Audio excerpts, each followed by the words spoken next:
And we're back. This is Jamie Sweet here with LakerTom here on Lakers Fast Break. We are representing Lakerholics.com today. So if you'd like to chat about the Lakers during the dog days of summer before anything interesting happens, I guess we'll be talking some FIBA basketball here in a minute, but pop on by Lakerholics.com. We got all sorts of stuff to talk about over there, just in terms of theories, theoretical trades, things we'd like to see, things we never want to see happen again. And, of course, the weather here in Southern California. As I said, I'm Jamie Sweet. And hi, Tom. How are you doing today? Pretty good, Jamie. How you doing? I'm trying to stay dry. It's here in Southern California in the LA area. It's quite rainy, and we're supposed to be getting some heavy wind, near hurricane winds here later this evening in the next hour and a half, 2 hours. So we'll get this show in, and then I'm going to go upstairs and batten down the hatches, as they say. First off, we're going to kick it off with the we're going to do a quick little recap. Tom got to see. I didn't get to see it, but I've been keeping tabs on, what Steve Kerr says on ESPN and on various articles that I've read online across the World Wide Web about how Team USA is doing. It seems like this version of Team USA is not only well constructed from a team standpoint, but that the depth of talent is still there. Sometimes you expect, if we have more role players and not as many like big name flashy superstars, for the talent to drop off a little bit. But this Team USA is showing that, and I think that's what all the recent NBA championships have shown, that rather than star wattage and raw talent, that you need to have the idea of a team in mind. A goal of what an identity for how your team's going to play that isn't just scoring the basketball, but valuing possessions, playing defense, making the extra pass, playing real basketball, the whole game on both ends. Which by definition is extremely difficult with a young team. Definitely. And this is a very young team. What's startling about this team is it's like a complete redo. It's like, hey, everybody that used to be on Team USA, thank you very much. No You're Russell rooting Westbrook from the sidelines now, and Durant. The young guns are coming in. Right. No James Harden, no Kyrie Irving. Nikola Jokic, I think, isn't playing even for his all the top. You could argue all the top 15 NBA players on planet Earth are not playing in FIBA. Probably the most talented guy is Anthony Edwards. I think Luka will play, but hasn't played yet, and so you'll be able to add Luka eventually. Right. But he's not playing for us, though. That's the problem. I just mean in general, like the talent across the board. The talent of FIBA, everybody thinks, was somehow diluted by the top 15. Right. Let's say we could even just argue the highest paid, the top 15 NBA players not being present or not actively playing. Well, it seems like they're mirroring the same thing that's happened with the U.S. team. It's time you pass the baton on to the younger guys, and the fact that the players who are passing this baton on are all getting older, getting more injured, would like a little more time off. Spending 6 weeks, which is how long these guys have to commit, potentially, that's a lot of time, and it's a lot of time. It could boost your game tremendously, or on the other hand, it could turn out to be a big mistake, and you go into camp and you're not as rested. You haven't focused on the little things that you needed to do to improve and take your game to the next level. Lots of complications, and I think a lot of at least from the Team USA guys, I haven't seen reactions of the overseas guys who have passed. But the Team USA guys who seem to be ready to move on, they all seem to be very happy to have the time to work on their game or work on their golf or whatever. Yeah, so a couple of things. We got some chatters already. Daniel Berry, I can't see the rest of your name. I'm sure I could somehow, but I'm not going to go digging. Daniel, Search and Destroy. What's up, Search? And of course, Pop Culture Gerald weighing in on his Pop Culture Cosmos account. Inside Sports Fantasy. Oh no, that's me. I didn't. Oh, I see. That's what happens when you click all those things. This is me saying what's up, everyone. I understand now. Anyway, Darren, Daniel, and Search, welcome to the chat. I've just said what's up, everyone. in 27 different streaming languages. So enjoy that for what it's worth. So like I said, I haven't really had a chance to actually watch Team USA play. I've been keeping up through articles, and Steve Kerr seems to be absolutely having a blast. This is also his first year talking about passing of the torch. Right. First year, it's not Greg Popovich, but Steve Kerr. Pretty good coaching staff, huh? Oh, I mean, yeah. I mean, that is kind of the cool thing about Team USA is that you're kind of hoping. The theory is that you're getting the best minds and the best players, and that then you have now assembled the best team.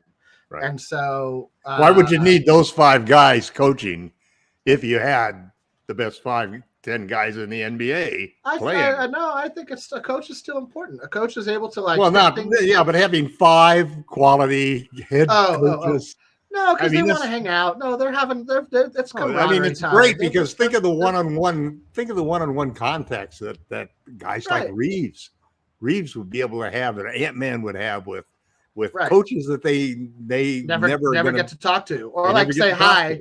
Right. Yeah, say hi, or good game. Now they can actually say, hey, what do you think of this? Or what do you think of that? Or what should I work on my game?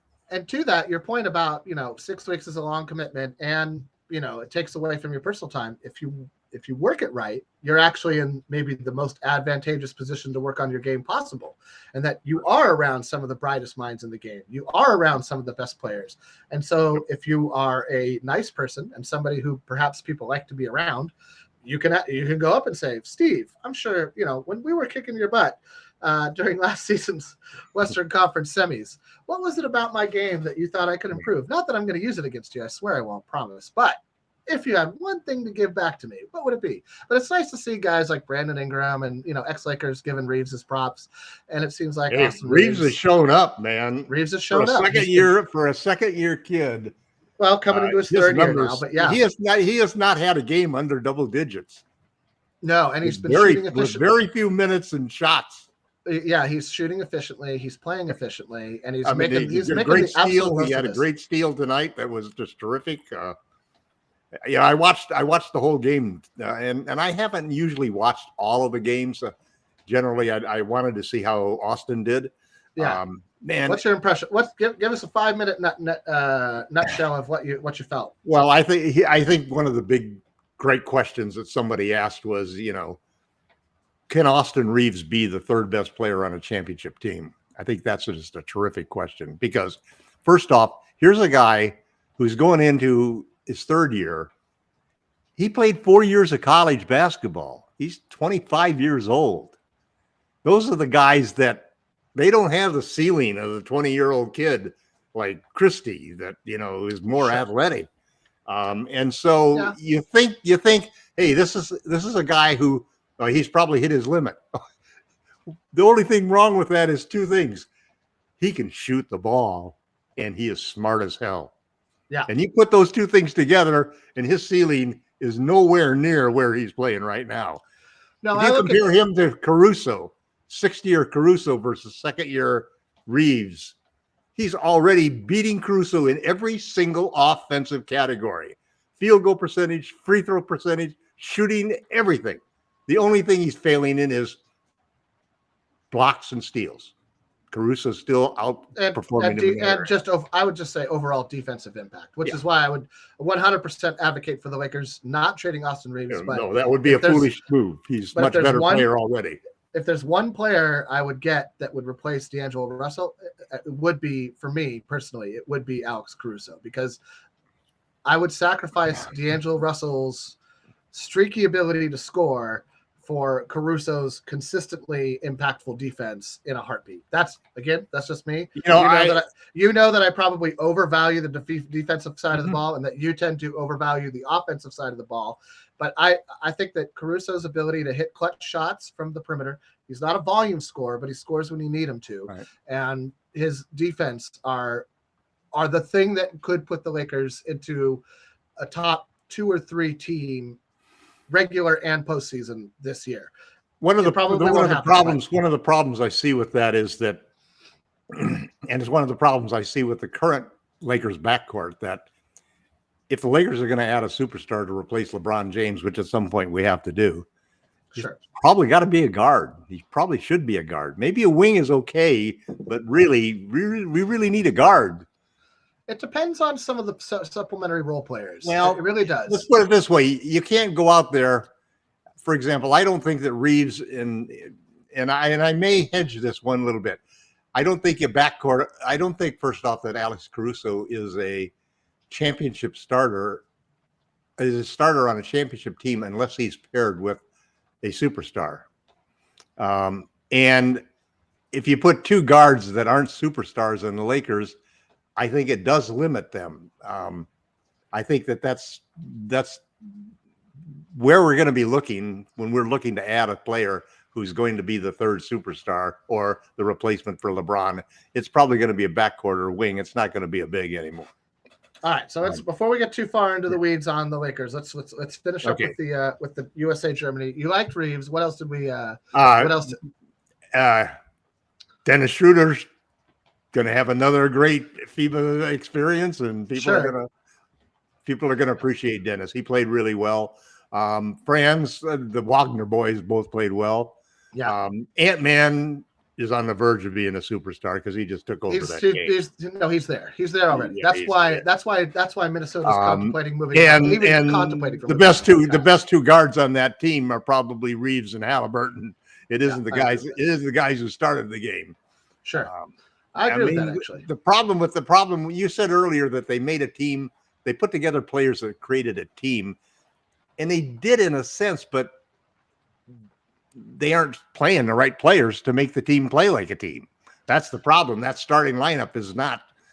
There's 5 guys who are basically dribbling the ball around and passing to another guy on the perimeter. Sure, nobody's cutting. Nobody's doing it. You put Reeves in the game and Halliburton in the game, and immediately everything changes. Yeah. No, I wouldn't be surprised to. They came from 20. They came from 18 points down. Yeah. To blowing them out. No, I know. And that's why I think you'll see towards the end of game, one of the two things. Either Kerr's going to let the guys who are starting because they're the highest profile guys, right? Yeah. And you're going to let them be the quote unquote face of the team, but they won't close games out. Yeah, I think you're right. They might not be closing games out for too much longer, or not all of them at least. And that's always, to me, everybody gets a little too hung up on who starts. I kind of don't care who finishes the game. Who does the coach trust and rely on to finish the game? Yeah, but I've seen too many. I've seen the pattern too often of the coach who always gets his team behind because he's starting the wrong players, but ends up letting him close out and win the game. And sure, I much prefer the guy who plays the right players to start and finish the game, which I agree with you often aren't the same. Often not. I sat on the bench for a good portion of my senior year because the coach wanted somebody else who had a different role in mine, and I was a better player. I've always hated these guys who start off the fifth guy who starts instead of the fifth best player. Sure, I understand that. I just want to say hi to Kurt Affair, Jonte. Never seen you here before, Jonte, so that's nice. I have not seen Jonte at any rate, or maybe you were here under a different moniker. And Empire, Jeff TV. I hope your Empire is going well, Jeff. All right, so FIBA, Dennis Schroeder, another FIBA superstar. Probably Austin Reeves, man. I always feel bad for Schroeder, though. Like, he builds up such huge expectations in FIBA, and then the games start in the NBA, and he's like, kind of back down to earth a little bit. And it's maybe because the rules are different, maybe because he doesn't have the same passion because he's not playing for Team Germany. I couldn't tell you if I depended on it. Never met Dennis Schroeder, but it's just one of those things that just seems to that's how it goes. He plays great in FIBA and then plays pretty good. You know, I'm not going to say okay. I'm going to say pretty good in the NBA. I've always had a love-hate relationship with Dennis, and I love him, but just he needs to accept his role, which is backup point guard, and just walk away. It's okay to be. It's okay to be a backup. Darvin really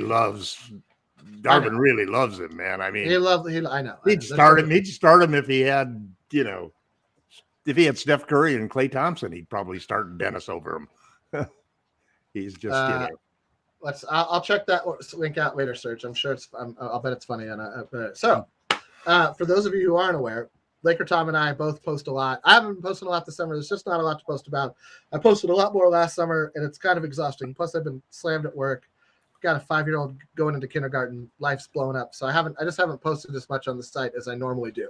Once we get a little closer to games happening and camp, I've got a lot of things marinating in what's left in my brain. So those will all get thrown out there recently. But last week, Tom dropped what I thought was a very kind of perfect article for this point of the season. One of the things I very much appreciated about this article was that oftentimes Tom has a proclivity to be like, I'm writing this article on the assumption these 5 things that are going to happen, but haven't happened yet, but I swear they're going to happen. And so this is my imaginary world that doesn't exist yet. And I can't debate that. I'm not going to debate that. This is exactly who's on the team right now, and very realistic and serious questions about their role on the team going forward. And so I just want to say thank you for that, because personally, again, I have no problem with people living in a dream world or having an idea of what they'd like to see, but it's something you just simply can't debate really, because it hasn't happened yet. So I really much appreciated you being and that in a nutshell basically is the difference between Jamie and I. We both love the Lakers. Right. And I focus on what I would like to see, right, and Jamie focuses on what he thinks he's going to see. No, I focus on what is there now. Not in 2 weeks when maybe Christian Wood signs with the team. Not in 3 weeks when he ends up going to play with Dwight Howard in Taiwan. Not in 4 weeks when he gets booted off that team and doesn't find another team anywhere willing to take his services for any amount of money. Wow. This is the team we got. We'll find out before training camp. It might even take a week or two. So we'll get into that at the very end. Well, let's just get into it right now since you brought it. Sure. So there is something there. In my opinion, there are 3 things holding up any action right now. All of the things. Everything. Number 1 is Damian Lillard. Number 2 is James Harden. And number 3 there are some teams that have a surplus of players that they will not be able to have on their rosters right now. The Thunder and the Spurs are both over the minimum level, over the maximum level of players you can carry on a roster. Now, you don't have to let these guys go until camp ends. But they have to let them go at some point. Before the first game, in the past, you could always adjust your salary. Right, but I'm not talking about adjusting salary. I'm talking about... And right now, everybody's going to have to... These are the teams... A lot of teams would not go up to the minimum salary that you had to have as a team until the last game of the year. Now it's the first game of the year. Right. That's just that means they got to finalize. They got to finalize the roster then, because these are the guys. They got to make sure they got enough money on there to go over the limit. Right. So that's get penalized. These are the 3 things. So OKC has 21 people on the roster. 6 of those guys have to be cut. Yeah. 6 of those guys who are actual first or second round draft picks. That's a lot of talent that's just going to suddenly be cast adrift into the NBA. And so this is why I think there's a lot of teams holding on to the last roster spot or 2, saying one of those guys. Well, a lot of teams, as long as you're under the first threshold. Sure. I mean, so we're basically not talking about the Suns and the Warriors. That's it. Right. Those are the only team. That's it. So the Suns and the Warriors. But it eliminates teams that are always in the competition because they have a chance to win a championship. Sure, but the Suns and the Warriors can't pull anyone off the waivers. They can't use cash for anything anymore. So anyway, I think those are the 3 reasons that we're not seeing that the NBA is slow to beyond glacial pace. They can last as long as the start of the season. Yeah. No, that's what I'm saying. You don't have to cut those guys. There's 21 guys on OKC's roster. 6 of them are going to have to be off the team before with ends. Where do those guys end up? They're not just going to not play. They're too young. There's too much potential there. Even teams, with win now mentalities, are going to be looking for young talent to build around on down the line. Denver just lost talent. Milwaukee has a talent deficit now. These teams are going to be eyeing those 6 to 7 players between the Spurs and the Thunder that are going to need a new home, and they are all below. See how many our clutch clients are on. or whatever Reeves's agent is. Reeves's agent is in good with the Lakers because that's how we got Colin. He's a small-time guy, though. He's not one of the big organizers. Well, that's, I think, going to change with his strategy of advising his clients to avoid getting drafted at the bottom end of the draft and signing with the Lakers, because 2 guys are about to make a lot of money doing it. Yeah, and that people like smarts, and that guy's pretty smart. All right, so let's get to your article. Like I said, Tom posted a great article this week. Well, last week, since Sunday is technically, and it is top 10 players on the Lakers roster. Let me move over to the page so I can scroll down. Each of the questions revolves around these, and that's just an absolutely great picture of D'Angelo Russell you picked. Everybody else looks super serious, and D'Angelo Russell is exactly as flippant about the NBA as he comes off as. So here's the full. I should blow it up so it takes up the whole screen. All right, so we won't go into everything that you wrote. Let's start with question number 1. Can Anthony Davis finally take the torch from LeBron James? Now, I think that was in the process of happening and is actually never going to fully happen until LeBron isn't on the team. And that it was the same when Kobe was playing on one leg in his final season, and there were certainly I won't say better, but like up and coming players that the organization I'm sure would have liked doing some of the things we watched Kobe do that season. And that was the balancing act that everybody that's what had to happen, because Kobe is just going to play like Kobe. And LeBron is just going to play but like nobody on that team really had the credentials. We had Brandon, the credentials or the talent. No, that's not what I'm saying. Yeah. That's not what I'm saying. What I'm saying is that it would have been in the team's best interest for Kobe to have taken more of a back seat that season than he ended up doing. Hey, Kobe doesn't drive from the back seat. Neither does LeBron. Right. And so And that's one of the reasons. That's what I'm saying. It's hard to take the torch from a guy who doesn't want to let go of it. That's what I'm saying. There's going to be 2 hands on the torch, right? There's 2 hands on the torch, and one of them, everybody's going to be like, "Go ahead, it's okay, let go of the torch." And the guy's going to be like, "It's like you let go of the torch, the baton, except you don't. You let go of the torch. You let go of the torch. I earned this torch. I've worked my whole life. I've put in countless hours. I sleep in a hyperbaric chamber. I spend $1 million a year on my body or more. I'm holding on to the torch." Screw off, bro. And I told him. No, he's still working on his legacy, man. That's what I'm saying, and he's not going to stop now. So I think that's a hard question to answer as long as. But he's been trying. He's been trying to do it. He tried to do it the first year. No, he doesn't. He tried to do it the first year, but he was just too good in the finals. So he won the finals. No. That was really the separating point, because AD played well enough that he could have won the finals. But that they're not going to take that away from LeBron. No. Just think back about those games and how dominant AD was. But the next few years is every time LeBron tried to give it to him, AD got hurt or something happened where it just didn't happen.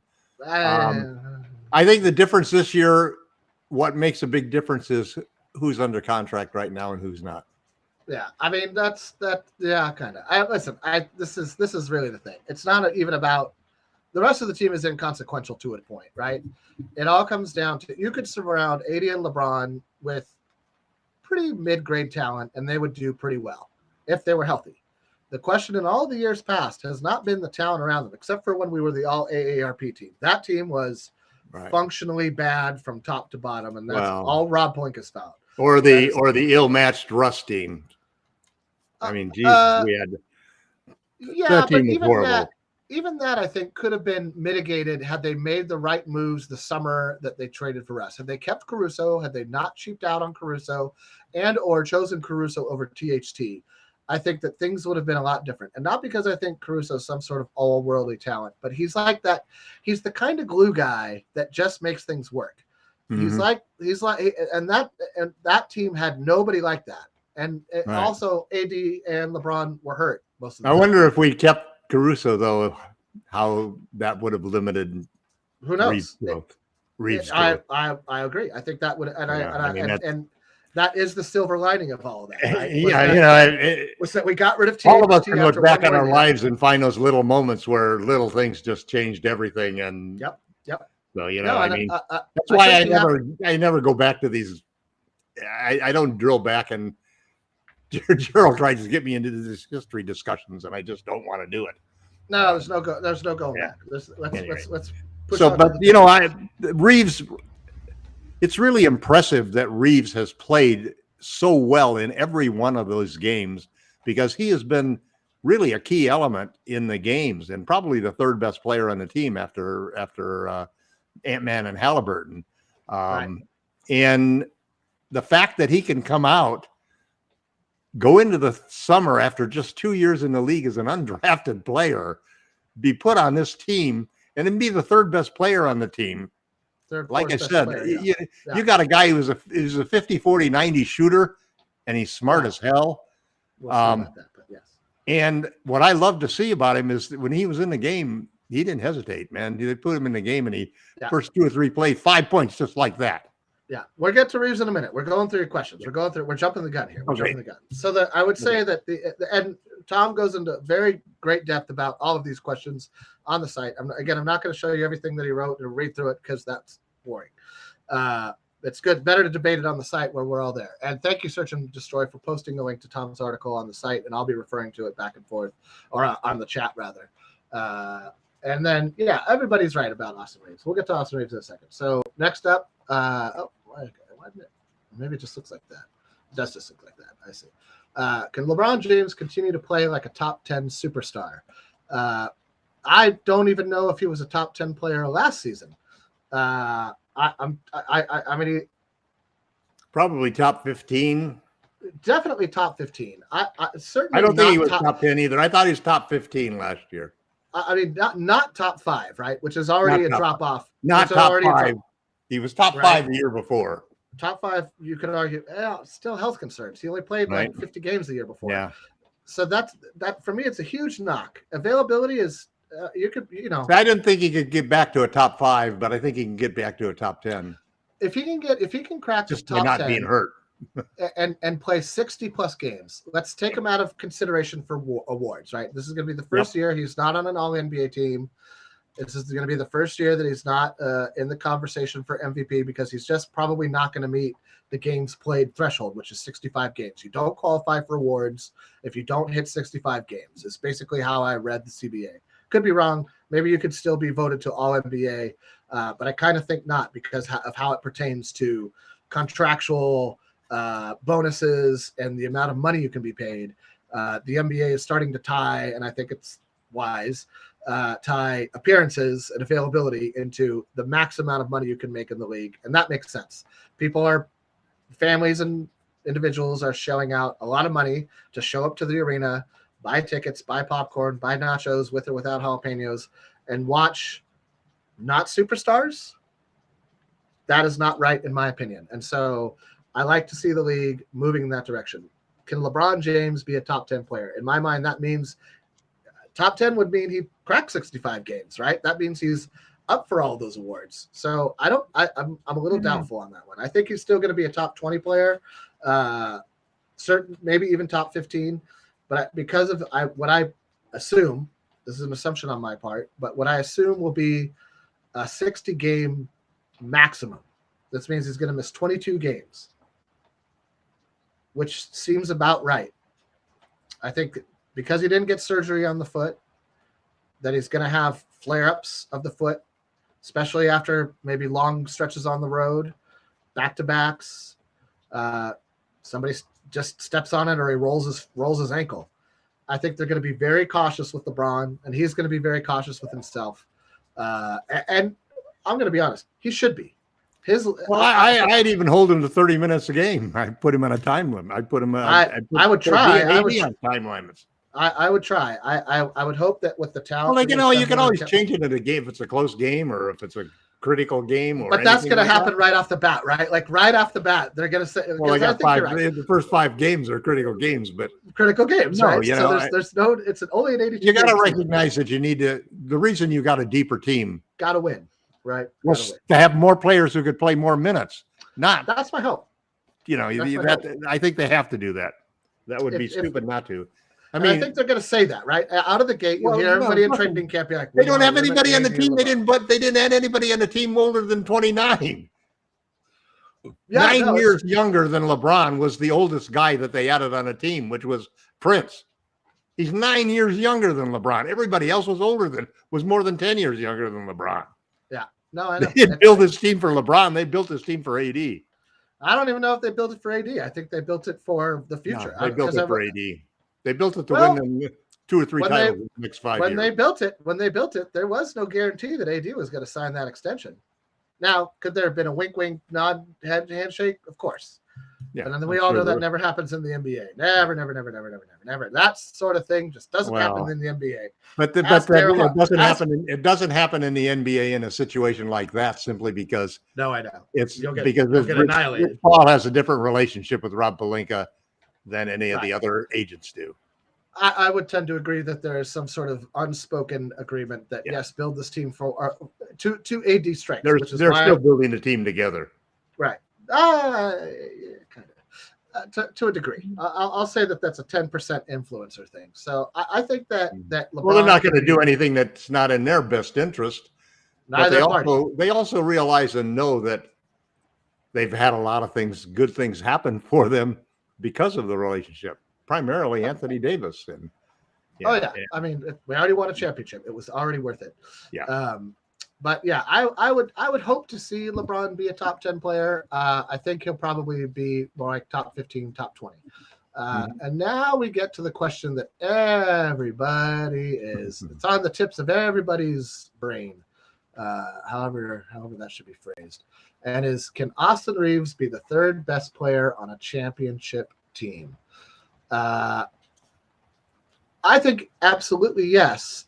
It's not so much for me. I think when it comes down to more than his talent or his improvement is his aggression. He on the Lakers has traditionally played a very subservient role to LeBron, Russ, AD, D'Angelo Russell even. And I think he needs to be a little bit more, and you saw this a little bit towards the end of the regular season. Him. Yeah, well, when LeBron was hurt for those 15 games before the regular season ended, Reeves took it to another level. Not D'Lo, not Hachimura. Reeves took it to an extra gear that nobody really thought he had. And when you saw him do that, and this is the problem with professional sports, when you see a player do that, you don't say, wow, that's amazing. You say, do it again and keep doing it. And so that's, to me, is the big question. Can he find that gear and play at that gear with LeBron and AD on the team? And can he do that consistently in a way that impacts winning? Because anybody can be a jack up a bunch of shots, right? Mm-hmm. Anybody can shoot the ball a lot. That's not impacting winning. Right. But was really most impactful about this whole situation, because I agree with you 100%, Jamie. And, what's really odd is an article like this brings out the simple fact that while Jamie and I are the major antagonists of each other on the site, we generally agree on 90% of the stuff. About 90%. But that 10% will haggle over till death warms over. But it's true, right? Like, yeah. I know you're a fan of volume 3-point shooting, but there's a difference between volume and efficiency, and you need to find the sweet spot. If you're like there's very few Buddy Hields who shoot more than 10 3-pointers a game and still shoot a high percentage. There's a lot of guys who shoot close to 10 3-pointers a game and are in the low 30s. That to me is not many, because they tend to lose their jobs really quickly. They get filtered like Ben McLemore, right? Ben McLemore is a great example. Size should be in the league, right? No, can't stick with the team because he can't play. That's the hardest thing about people don't understand, that not only is it physically hard to take that many threes, to get yourself in position to take that many threes in a game in your normal minutes. Not only is that extremely difficult, but it affects your percentage and everything. People always say you just got to, and I've said it myself, shoot more threes. You can't make them if you don't take them. Well, it is so difficult to continue to shoot a high percentage when you shoot volume. And it really separates the shooters from the pseudo shooters, and there's probably no more than a half a dozen guys they're the guys who, the coach says, you guard that guy and don't you help on anybody else. Don't you even take one step toward the key. I want you in that guy's shooting touch all game long, or for the next play or whatever it happens to be. Yeah. So 3-point gravity, first off, if you shoot 2 or 3 threes, I don't care if you make 60% of them. Nobody's going to guard you heavily because you never take enough threes to hurt them. If you're the guy who takes 10 threes, that's the guy, the Buddy Hields. Those are the guys that you want to watch. To a point, but I mean, also and Reeves' aggressiveness. You'll notice that he's been taking 2 or 3. He must be playing 12 20 minutes a game at max for Team USA. I think 18 to 20 minutes. Somewhere. It's not the regular game because he's averaging like 13 points a game or something like that. Yeah. He's averaging more than 3 in assists and more than 3 in rebounds, and he's shooting damn close to. It's got to be close to 50, 40, 90. Yeah, I mean, we'd have to go on NBA.com. I think they got the stats for it at NBA.com. And I thought his defense has been excellent. It's the answer to that question, as far as I'm concerned, is a resounding yes. He can be. I think he can be. I think it's going to be. I think it's going to come down. I actually said that the Lakers needed to have yeses to the first 3 questions, and then 7 out of 10. But after the first 3, they had to have yeses. You can't win a championship unless you have yes to those first 3. So your first 3 out of the 7 yeses are 1, 2, and 3, and then out of the remaining 6, they need to hit yes on 4 out of 6. 4 out of 7. 4 out of 7. Thank you. Yes. Okay. 10. Well, we're about to get to the next question here. My thoughts on Reeves, and then we'll move on. Are if he can be aggressive and do it within the flow of the offense, and still like AD and LeBron and so on getting theirs. That's the yes that you're looking for. Yep. And I don't know that he was so aggressive from 3-point during that stretch. He mixed it up. He was really good at if there was an open 3. Well, that's so great in the key getting fouled. That's what I mean. You kind of want him driving into the paint a little more. You want him doing all of it. It's interesting. You looked at I looked at all of the other people who were averaging as many points as he was, and there was a chart that also was giving them the number of free throws that they got. Yeah, and his free throws. Top of the league. He's the only guy in the game that is drawing that many free throws. I mean, and that's you imagine. That's the nice thing about increasing his usage. Yeah, well, that's the hope, right? That's the hope. The hope is that he'll increase his usage, but where they want it at point guard. But and I think that's because they want him to be the point guard of the future, so that they can bring in a Zach LaVine or. I've been saying that all summer. Some people have been a little bit dismissive of that. No. Not just you, but others as well. But at the beginning of the summer, you're like, I don't know if I want Reeves at point guard. I was like, don't worry, you'll see. I'm not worried about people saying that. Aggression, efficiency. Can he maintain this efficiency with more attempts, with more roles, shouldering more of the burden, more of the pressure from outside the organization? He's going to have the ball in his hands a lot more. Right. From the fans, opponents. Nobody game planned for Austin Reeves last season. People are going to start game planning for Austin Reeves. And so he'll have the best defender on him instead of. When that happens, can he adapt? When that happens, can he adapt? Those are the 3. Those are the 3 questions I would have for Reeves. Can you be aggressive? Can you still be efficient? And when you are game plan for, can you adapt? Because a lot of the guys, THT is a great example. When THT came out of nowhere, he looked like a future all-star. Right. As soon as teams were like, "Oh, let him run into the paint and put your hands in the air." He can't jump. No, he's not fast. Step back 5 feet and let him shoot. Right. Let him shoot. Let him shoot threes. Or when he gets to the paint, don't jump. Just put your hands in the air because he can't jump. He has no hops. He needs to figure out how Charles Barkley moved guys around with his body size, because that was one of the negative deals that was heavily clutch influenced. Oh man, I'll forever hate that deal. I'll forever hate that deal. One of the worst things the Lakers did that summer. Anyhow, moving on. Your next point is another barn burner, really, and this is true. I don't know about redemption is the right word, but I get. What other word is there? Well, what does he have to redeem? He had a great regular season, an okay playoffs, and then a disastrous conference finals. Yeah. Could D'Angelo Russell pull off a regular season redemption? I think that's we're talking about the problem with D'Angelo Russell as a player, not a one season blip on the radar. D'Angelo Russell is usually a pretty solid player in the regular season. Yeah. Borderline all-star in the regular season. Scores efficiently. Hard to replace, man. He's scores efficiently from 3, scores efficiently from the mid-range, and has developed a much better finishing game than his first go-round as a Laker, and is a willing and solid passer. Not an elite passer, but he's solid. Makes good reads, finds the open. They want to give the ball. They want to take the ball out of D'Angelo's hands, and they want to put it in Reeves' hands. No, I think that's smart, but I don't think they want to do just that. I think they want them both to handle the ball. I think they want them both to handle the ball, but they want to.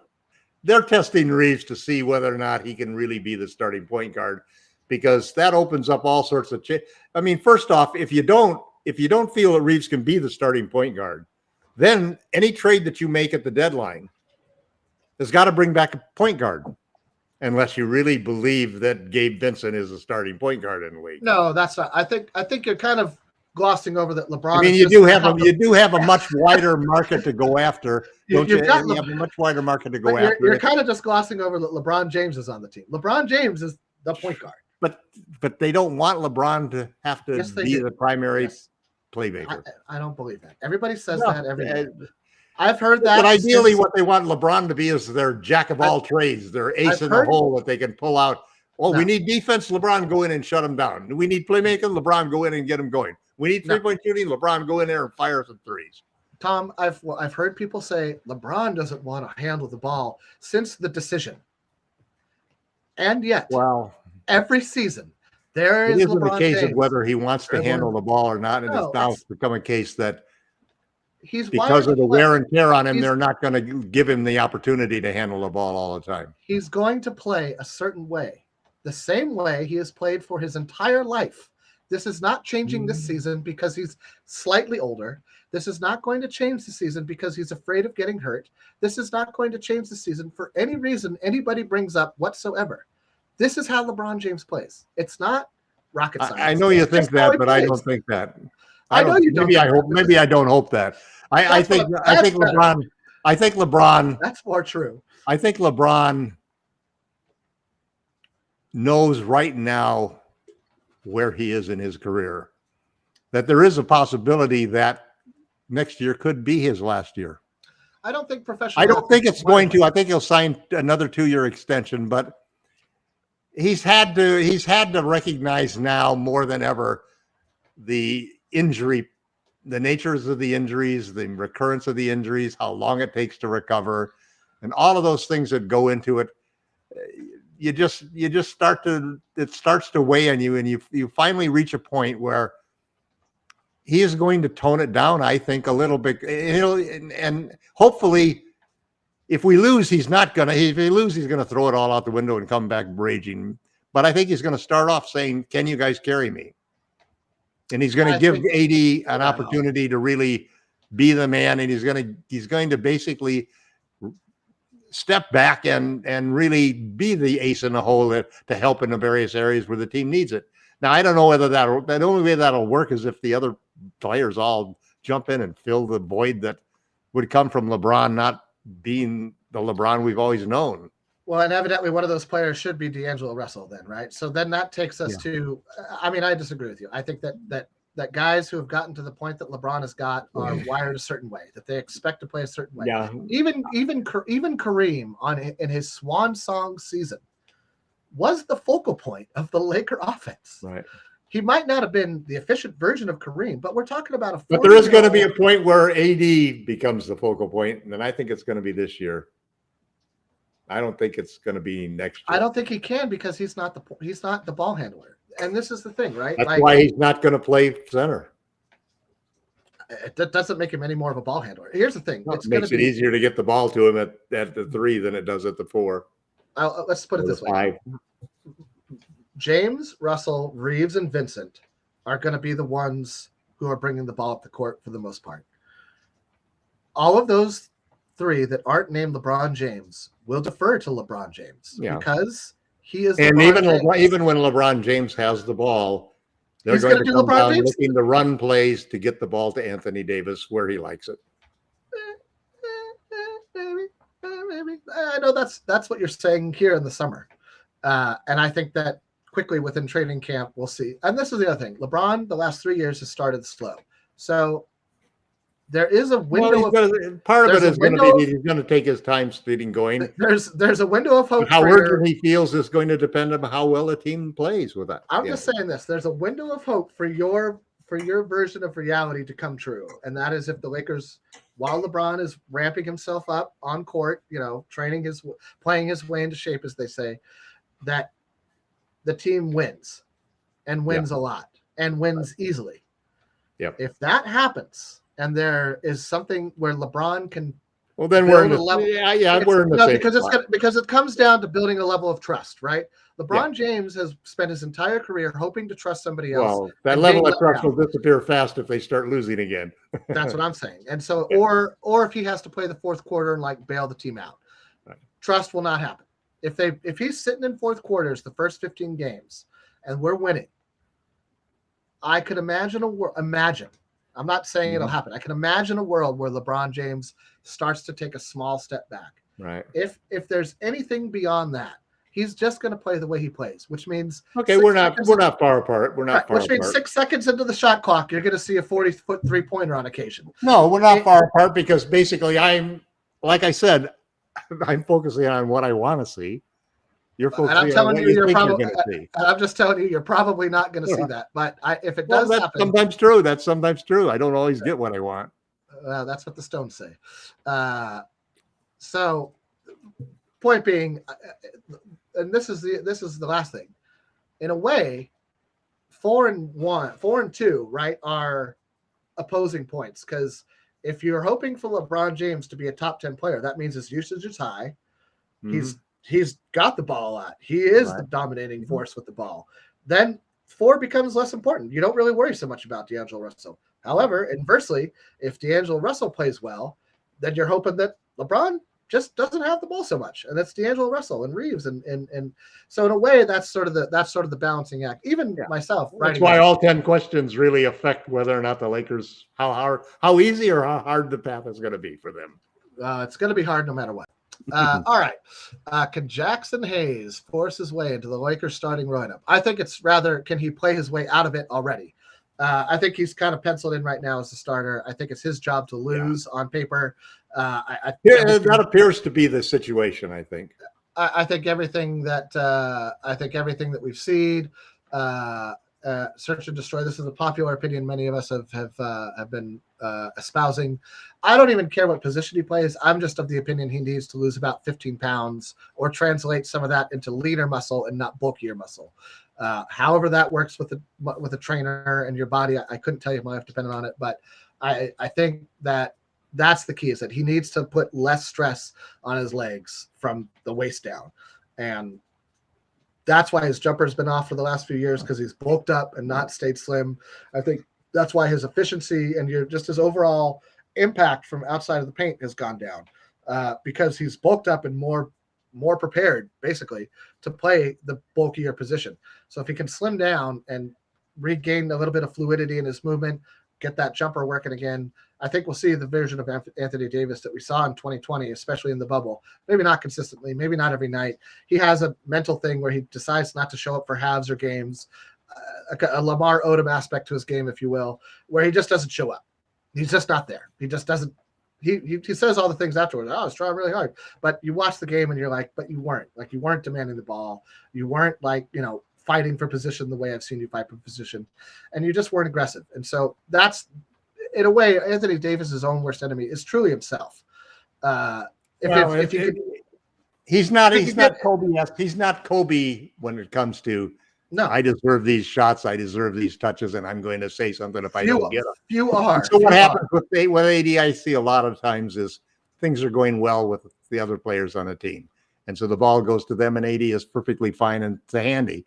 But that is, I don't know whether it's taking time, taking plays off, taking time off, resting, so that he can focus on defense. Maybe sometimes I think he does that, and then sometimes that's worthwhile, because I haven't seen the periods where his defense disappeared, but I have seen the periods where offensively we don't go to him like we should, and sometimes it's the matchup.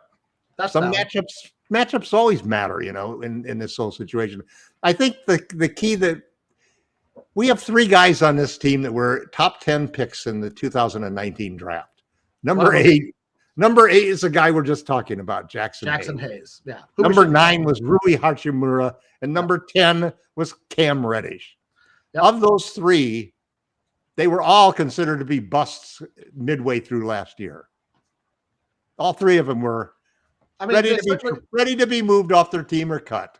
That's fair. I don't know Okay. about us, but there Rui wasn't a role for them. came to the right spot on a trade for 3 second-round picks, and man, he blew it up. And then in the playoffs, he added to a previously great playoffs. Yep. and now holds the record for 3-point shooting in the playoffs. Efficiency, not efficiency. So, I think Jackson Hayes, this team really is super high on him. I think they really believe he can be Dwight Howard on defense, and I think the kid has some potential as a shooter. He shot 35% on 0.8 threes a game, for a season. That's not bad because, first off, guys, it's very hard for bigs to finally start shooting them. It took some guys 3 or 4 years before they finally could turn it around. Brook Lopez is a perfect example of a guy who for years never touched a shot. Now everybody coming into the league in a big position knows that if they really want to have value and they want to have a contract that's going to pay them what they're worth as a 5, they're going to have to be a stretch 5. Tell that to Rudy. They're going to have to be able to play some 4. They're going to have to be versatile. I mean, I think that's a nice. I kind of disagree with that. Well, but listen, why? There's 2 things that are associated together here. There's the push from the Lakers for the 2 bigs. Okay. Sure. But there's also a push on the Lakers side for what they really think they can get out of Hayes. I think they really have high expectations for him. Well, I don't think it's simply he's last year's version of Jones or Bryant to plug in to hopefully see if he could fit. I think they really feel that he could fit.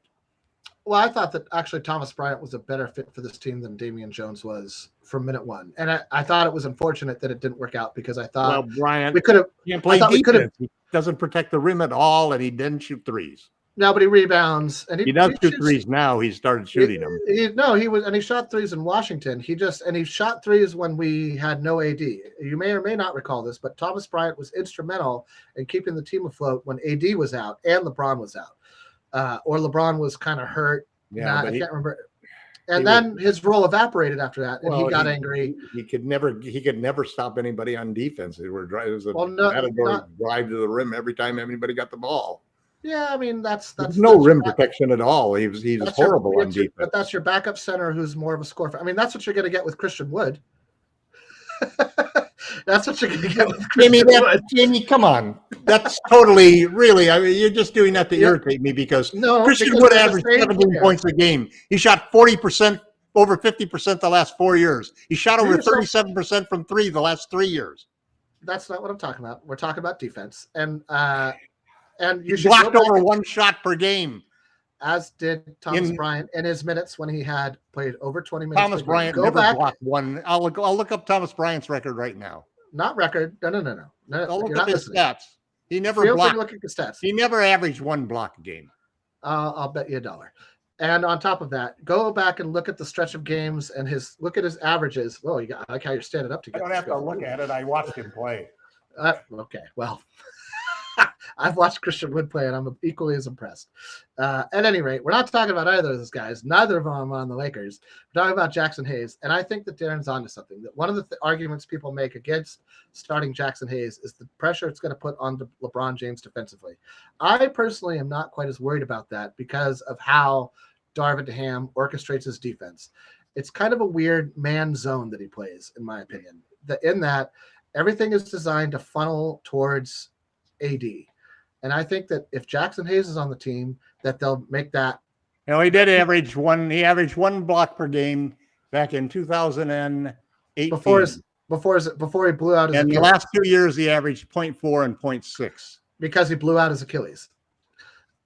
And I'm not trying to make it the case that Thomas Bryant is a defensive stalwart. He is not. What's his last? How much did they pay Bryant on his last contract? He got a minimum. I think he got a vet minimum. Was it a minimum deal? Ooh. And that's about what Christian Wood. Christian Wood is about to be Thomas Bryant.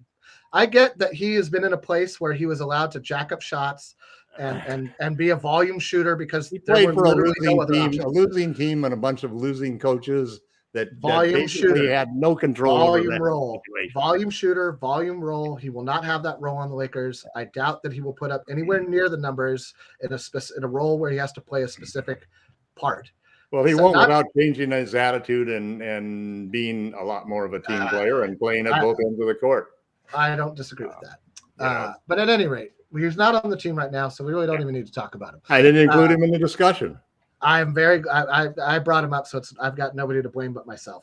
Darren makes a good point, though, and that's the point that a lot of people on the blog make, Darren, which is that starting Hayes puts pressure on LeBron to guard wings, and Tom's brought that up. For how long? How long a game does he guard wings? Maybe 10. How long a game? How many minutes a game are we expecting out of Hayes? I'm thinking Hayes is going to top out at 25 minutes a game. He's 20 minutes a game from Hayes. Right. I'm thinking he's going to play 10 to 12 minutes in the first quarter, and he's going to play 10 to 12 minutes in the third quarter. And you switch everything. You switch everything when Hayes is in. Barring foul trouble, Hayes. That's the role Hayes is going to play, right? Barring foul trouble to AD or somebody. So else. You switch everything. That solves the problem of LeBron chasing people around screens. I don't know that LeBron. No, because then they're just going to hunt out LeBron. No, they're not going to. Nobody hunts out LeBron. There's always easier players to hunt out than LeBron. Nobody hunts LeBron out in the game. Yes, if they hunt LeBron out in the game, they're going to be sorry because he still has enough in him that he's going to shut anybody down who hunts him out. You bring me some examples of guys hunting out LeBron James on defense. Nobody does it. Go back and watch the Western Conference Finals, and that it was actually one of Denver's plans was to force LeBron into the paint and then kick it out and watch him not recover. He does not recover anymore. He does not help him recover. If you draw him into the paint, that's it. He stops there. If you draw him to the outside, that's it. He stops there. He does not move back and forth laterally with quickness. Well, if he's not being doubled, then he's not requiring a double. Why is the other players open? There's nothing that you're saying is happening. So he guys back to LeBron down into the paint. First off, it's very hard to back LeBron down into the paint. No, they just have to speed by. And then speed is LeBron's enemy right now. Speed and movement are LeBron's enemy. Yeah, but there's no what. So there's got to be some action and to open up guys on the outside because otherwise you're playing 5-on-5. You're still got four guys guarding the four guys outside. It's not like guys are standing out on the line and they're all double teaming to help LeBron because he's helpless. He's not helpless and hopeless in the key. He'll give up the point after playing hard defense. And he'll go down the other end and he'll get it back. Well, that is the hope, right? That's the hope. But what I'm saying is that for the last 2 years, LeBron James is not. When you go LeBron position James not helping recover. LeBron James doesn't get outscored in most games. That's not really the point if your team loses, but okay. Well, no. The point is. There's nothing about that makes sense to me. Oh, let's stop a second because let me make my point. Let me make my point. Please. The game is a matchup game. Sure. Okay. So if you come down and here's how the game works. LeBron comes down at the guy takes the run down to the other one end of the court and he scores on it, or he doesn't. LeBron takes him down at the other end of the game and he scores on him. At the end of the game, LeBron will outscore his man in most situations unless it's another superstar. Sure, but if your team lost because your team didn't score more points, that does not matter. Your logic is that if LeBron scores more points than the other guy that he's playing against, the Lakers will win. But that's not how basketball works. You're saying we're not going to lose a game because LeBron's man scores too many points. That's rarely happens. That's not what I'm saying at all. What I'm saying, LeBron having to play defense is not going to destroy the Lakers. I mean, we're moving on. We're not going to play the way that Anthony Davis wants to play or that is best for the team because LeBron James might, for 10 minutes or 15 minutes a game, have to actually play defense. But he could switch everything, or Anthony Davis could cover the guy he was covering, or they could put him on a center who doesn't shoot, or a million other solutions, or they could have him rest half of that minutes. But you don't change your whole strategy on what you're going to do as a basketball team and what you want to do with the personnel that you have and that you're developing. You don't change all of that just because your superstar, who you didn't add anybody to the roster to, who is within 9 years of that, because your superstar might not be able to be as good on defense or it might tire him out. You just simply switch everything, which is what the Lakers are probably going to do most of the time anyway. That's why they have bigger guards. It's why they have a center like Jackson. It's why they have AD. Last season? Did the Lakers do that last season? At any point? Did they ever deploy a switch everything defense? They did on occasions. When they were getting killed from three. Minimally. And I expect that's not me. Well, that's the problem. If you never believe that anything is ever going to change, Jamie, it's just such a disastrous world that you live in. Yeah, it's raining in California. We're going to have a hurricane. What are you talking about? You expect, you think there's going to be hurricanes in California and stuff like that happening. It doesn't happen, man.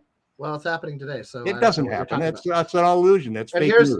And here's the other thing. And this is the last point I make, because we're not going to get through these in an hour, and I got to move on and help my wife with my child today. So we're only going to get through 5 of these because we've talked too much about things that I don't think matter. But that's fine.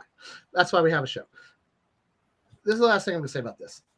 What I base things on is what's known as empirical evidence. So when the coach does the same thing for the entire season, I don't expect that after summer that got them to the Western Conference Finals, mind you.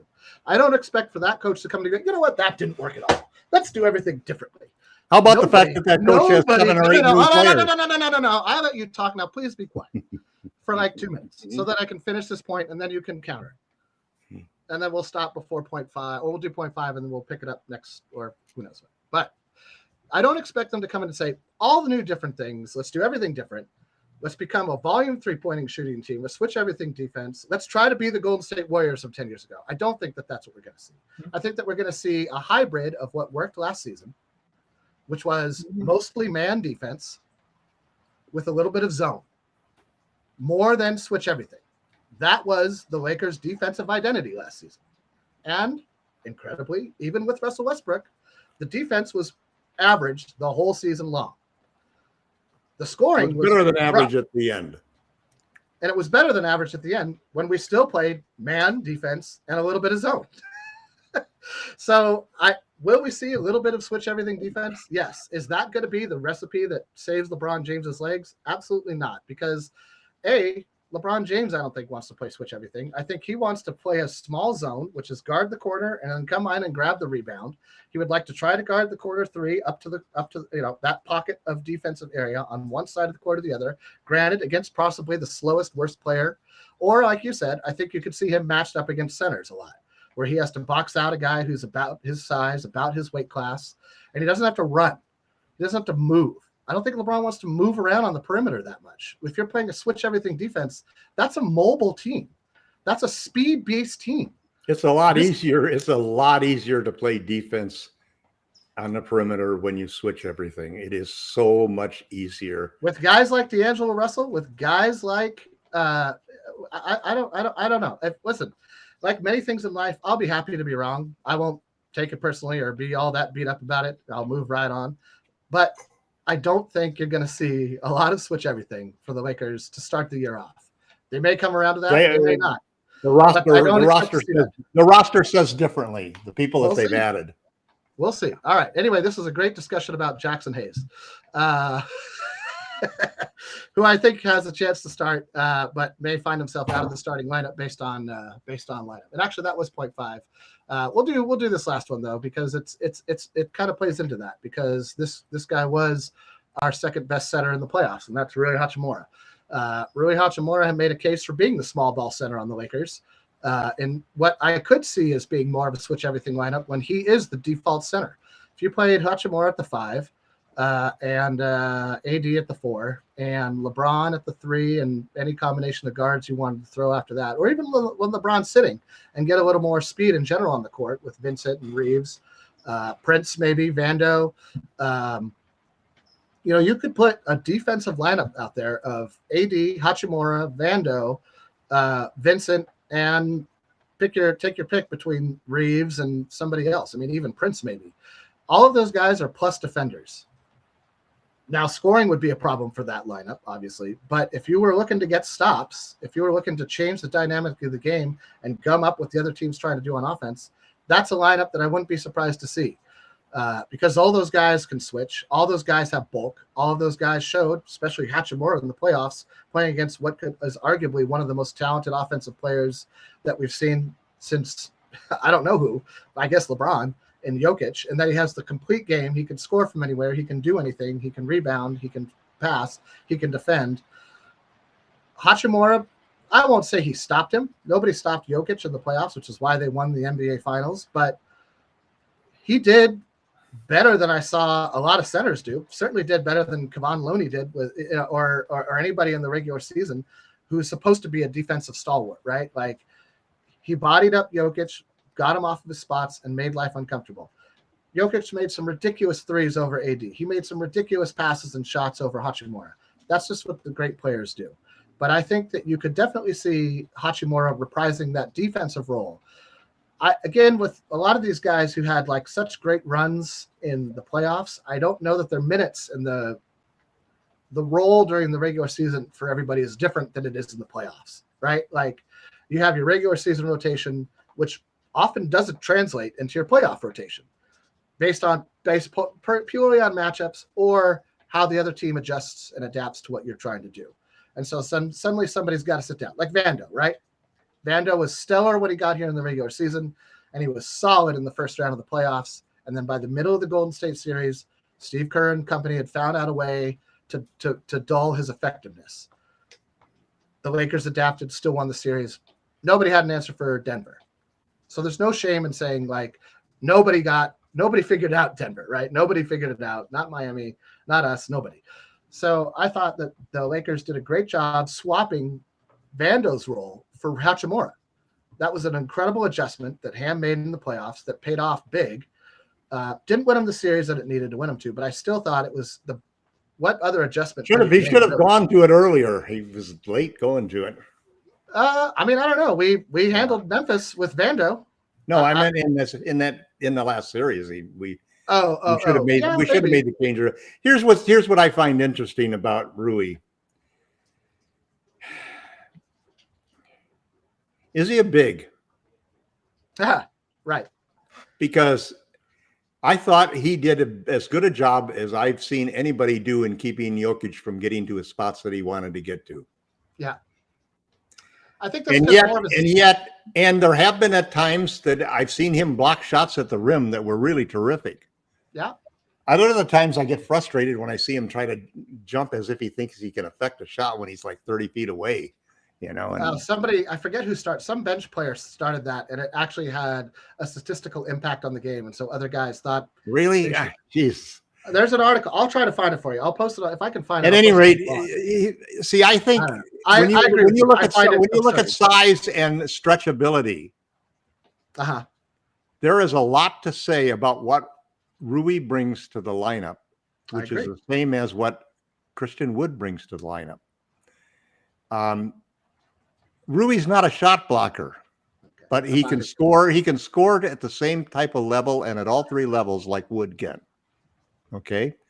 And as a defender, Wood is not bad in space, but Wood's problem is the typical guy who the minute that the ball is not, his guy doesn't have the ball, he's like the space cadet, you know, he just loses his man.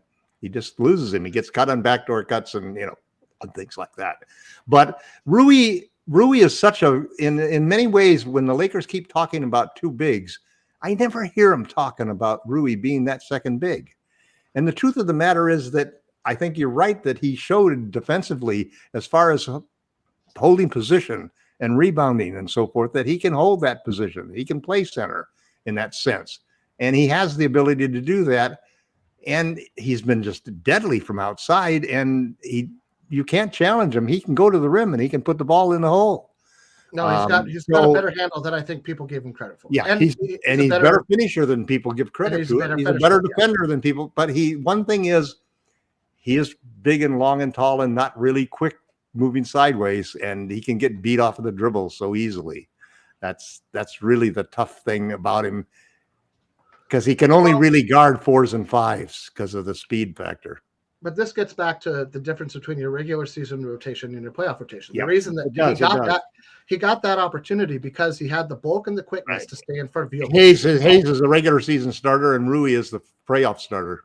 Or a matchup based starter. I wouldn't put Rui. Yeah, I actually like I wouldn't put Rui Hachimura on Joe Embiid. I would not put Rui Hachimura on Joe Embiid because Joe Embiid's just going to move him out of the way. Yeah. Jokic doesn't play like that. Right. he doesn't have the same type of power game that Embiid does or other centers like it. And I wouldn't put Hachimura on Giannis. Giannis is just going to blow by him and finish over him. Right. He doesn't have that speed. Jokic is neither fast nor power. He's enough of all of it and knows how to, and is smart enough and has the footwork to make his body work in the NBA at an elite level, which is rare. It's like what you wanted to see out of THT. He demands a double. He demands a double team. Or you were able to get away with Rui on him one-on-one for stretches, and then he made ridiculous shots over everybody. And that's what I mean. You can't. A guy makes some of the shots you saw Joker make, and you just go. They had the biggest single season jump from regular season scoring to postseason of any two superstars that have ever had. Was that Murray and Jokic? Murray and Jokic. Yep. Yeah. And that's why you got to tip your cap, right? They both showed up huge. They both did great. They shot the heck out of the ball, man. I don't know that you could pencil Hachimura in at center to start just because of how many centers there are that are bigger and stronger than him. And quicker jumpers. He's a little bit better, quicker jumpers, and just like have been playing center their whole lives, right? They know what they're doing. Right. So I think situationally you'll see that, and you might see that to close games at times, right? That you'll go with that to stretch the floor out, like you're saying, because stretchability is what makes it work. Because he makes up for it on offense. I don't know that it's a all game, every game recipe for success. We might get a chance to see that this year. That's how Darwin is. Listen, from all my experience with coaches, come in two shades. There's a shade that basically likes to start the same five every game. Doesn't like to change that up. Doesn't want his guys looking over their shoulder when they make mistakes. Right. Going to pick his best five guys and he's go with them. And I've always been that kind of coach. And then there's there's the other coach that basically is, what have you done for me lately? You know, and he's the guy who, I know you're usually closed, but these two guys are hot. He leaves them in the game, and he's the guy who will start the matchup.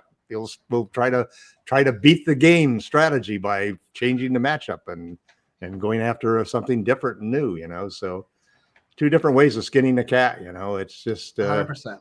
Darwin, I think Darwin doesn't like to make changes very often, and when he does, it sometimes seems that they're front office influenced.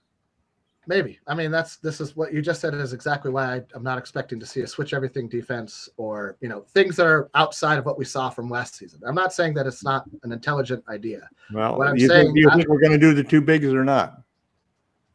I think we're going to start that way. The biggest one. I think we'll go the first 15 games, minimum of 15 games. I will say this. I thought the same thing with Russ. I thought we would see Russ start for 15 games, and that only lasted 4 games last season. It didn't last 5, I don't think. It certainly didn't last 10. I can't remember when we took Russ out of the starting lineup last season. I can't remember either. But it was well before. But that's the problem with me. Predicted. No, I know, but but it was just well before I predict. I thought it would happen. I thought they would give Russ 15, 20 games, and I think it was under 10. I'm like 99%. We had him for 2 seasons, didn't we? He started every game the season before, but that was under Vogel. But we did have him for almost 2 seasons. It's like a blur, you know. It's like a blur. I remember like a drunken blur. Well, no. I remember it well anyway. A lot of parts of it are blurry to me, man. So, anyway, I just want to. So that just because of time, we've been chatting now for about an hour. I do have to help my wife prepare for the incoming not quite hurricane. 15-5. 15-5 for what? First 20 games. Oh, yeah. I think so too. Is Wood now 50-50 on Wood? I'm like 30-70 against. I think that he, for 3 reasons. And this is the last I'm ever going to say about Christian Wood until he's a Laker. One, I think these are good reasons for him. One, I think he's hoping for more money than the vet minimum. And that's all the Lakers are wise to offer. And they should certainly not entertain any idea of a sign and trade or giving up literally any asset whatsoever for Christian Wood. He either comes here on the vet minimum or he doesn't. 2, I think he's hoping for a bigger role. On the Lakers, his role at best is backup 4 or 5. His role could be starting center. It won't be starting center just because of his defense. Darvin Ham is not going to start a net negative defender who's not a bona fide superstar Hall of Famer. You got a great offensive player who's weak on defense. What's the best thing to do? Match him up with a guy who's great on defense. Do you really have a great offensive player? Well, If you weren't biased, you would admit I'm that. not biased. I look at his almost stats. everybody in the league admits that he's an elite offensive player. And his numbers prove it. His numbers prove it. All right, I'm going to post his numbers here in a little while, and they're fairly pedestrian when it comes to efficiency. Yes, he takes a lot of shots. He shot over 50% 4 years. He's a career 50%. For a guy who's 6'10", he should be 50% from the field. And he's a career 37.8%, I think, from three. I think he's actually more like 34, but I mean, whatever. It doesn't matter. He had a 37.8% mark, I think, last season on a team that he ended up barely playing for when the season came down to the wire. And that was the Dallas Mavericks, who desperately wanted to make Kyrie and Luka work in the playoffs. But that's just my opinion, man. I'm pretty sure his career is 34%. I could be wrong. I'm happy to be wrong.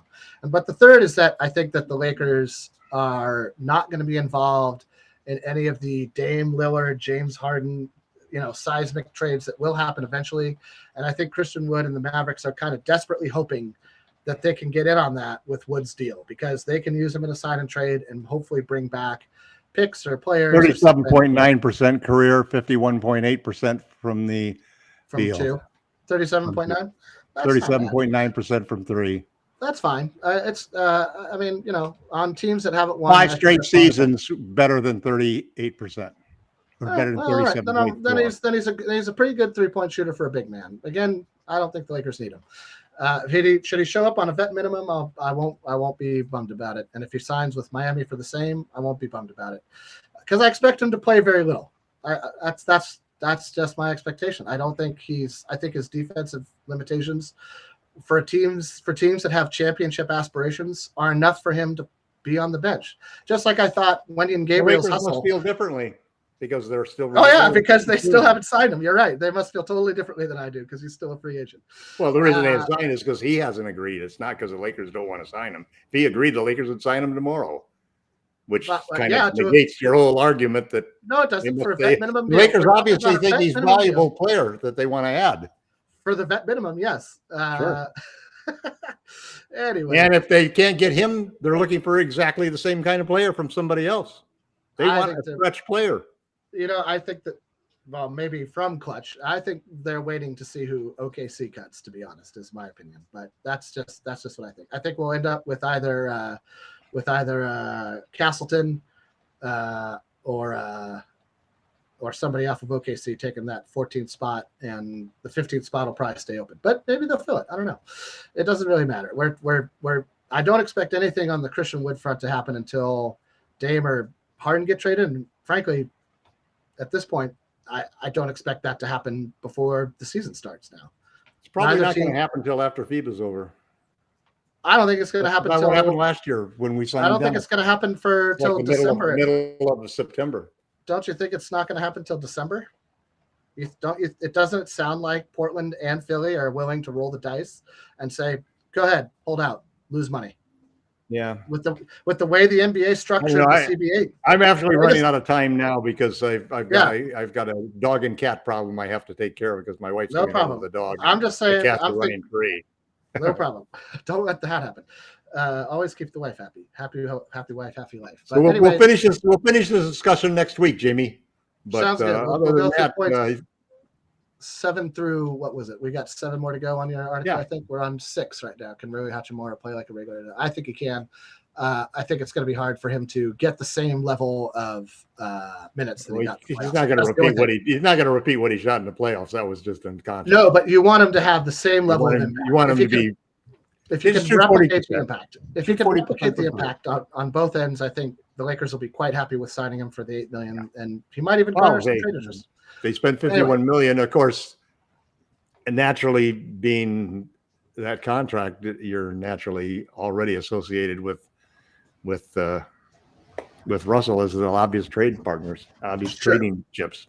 Hopefully, I mean, we'll see. There's a lot of time. There's a lot of time before camp. FIBA's got like another 3 weeks left. I think 2 weeks left, something like that.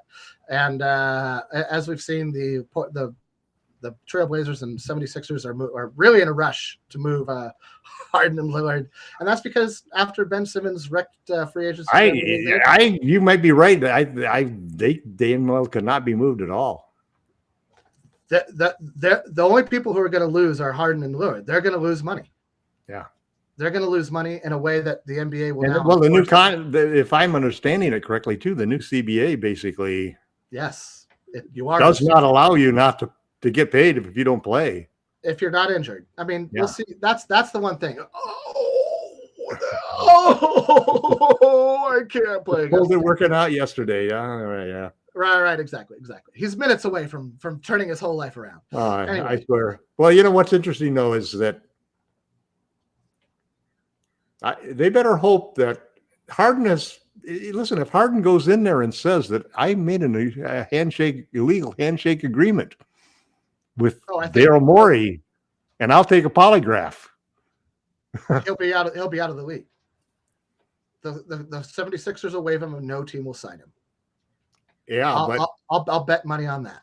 Yeah, but think that if he did that, and think of remember what the penalty was for Minnesota? It got reduced. 5 years draft, no first round pick for 5 years, which ended up only being 3, but still, and they wouldn't let whoever it was, I forget the guy, Joe Smith couldn't sign with him. Joe Smith, thank you. Joe Smith could not sign with. You did that for Joe Smith. What a dumb move, man. I know. Kevin McHale, you were so. And that's why even if Harden says yes, if there is no other evidence between, I mean, let's be honest. Who really believes James Harden at his word anymore, right? That guy's. No, but I mean, talk about taking it to the limit with this. Oh, he and Ben Simmons, in my opinion, are basically garbage players who don't deserve to play in the NBA, but they'll because of their shot making ability and or whatever reason people like to have Ben Simmons around. Thank God we don't have somebody we could trade for. Either one. Really, for sure. I know you have a weird infatuation with Ben Simmons at the 5 on the Lakers that I don't understand. Oh, listen, Ben Simmons' defense, if he's right, is a big impact. You know, he's one of those guys that can guard 5 guys. You know, I love that. I agree. But again, you're going to let him shoot. It's going to be the rest. No, I mean, that dream died when he left Clutch. If he was still part of Clutch, and I really felt that LeBron, could trust him and so forth. Maybe. I don't know. And obviously, I'm counting on getting a steal. Sure. Of course, most of my interest, frankly, was when we had something that we wanted to get rid of that was worth sending, which is Russ. We don't have anything that I would be willing to give up to trade for Ben Simmons at this point in time. You wouldn't trade Hachimura and D'Angelo Russell? No, I wouldn't trade the two of them. I'm really happy to hear that, Tom. I'm really happy to hear that. No. That makes me happy. Anyway, because we can get a semi-star for them plus the 29 pick. I agree. And I think that Jackson Hayes is going to be about what we would get on from Ben Simmons, except maybe being able to guard point guards. I think you're right. Well, could guard point guards, but after that, we'll see. I mean, having a 6'10" guy who can guard 5 guys is pretty. I know. But also having a 6'10" guy who. But also having that same 6'10" guy not being able to dunk or shoot the ball inside the paint is kind of a problem. And he can't shoot from outside at all. That's the issue. Is that he has. If anybody who's ever coached, if you've ever coached basketball, that's the kind of guy that you just like. Well, I was going to say, if he had the mentality of Dennis Rodman, then that's not a problem. Right? But he doesn't have the mentality of Dennis Rodman. He has the mentality of I don't know who he is. The game has always been half smarts and half skills. So. I agree. The best players have enough of both to last a while, and that's you have to have the smarts to make your skills better, and the skills to make your smarts better. That's right, and we'll hopefully see that from Austin Reeves and Rui Hachimura this season. Yeah. Anyway, we've had a lively discussion. I want to thank everybody in the chat for hanging out and throwing stuff out. I want to thank specifically better than throwing them at us. That's right. For Search and Destroy for constantly hyping the chat and the blog and the channel. So thanks for and please like and subscribe. Feel free to leave comments. Send emails to LakersFastBreak@yahoo.com. We will take their join us at Lakerholics.com and come by Lakerholics.com and watch Tom and I debate minutia and then agree on 90% of the rest of the things, but be vastly opposed on that minutia. Don't listen to that guy. Don't listen to him. That's right. Listen to me. Anyhow, I'm Jamie Sweet. That's LakerTom. Somewhere over there, I can get my finger to point right. And this has been the Lakers Fast Break. I believe we'll have another show later this evening. that Nick Molina will be hosting. So please stay tuned for that. And I want you all to have a safe. If you live in Southern California, I don't think it's going to be a hurricane. I don't think it's going to be a hurricane. I think it's going to be like, why are we having rain and wind in August? Well, at least they didn't give Hillary 2 L's, Oh, man. All right. On that note, we're signing off. Thanks, everyone. Have a great afternoon. Hillary 2 L's. Come on, Tom. Oh, man.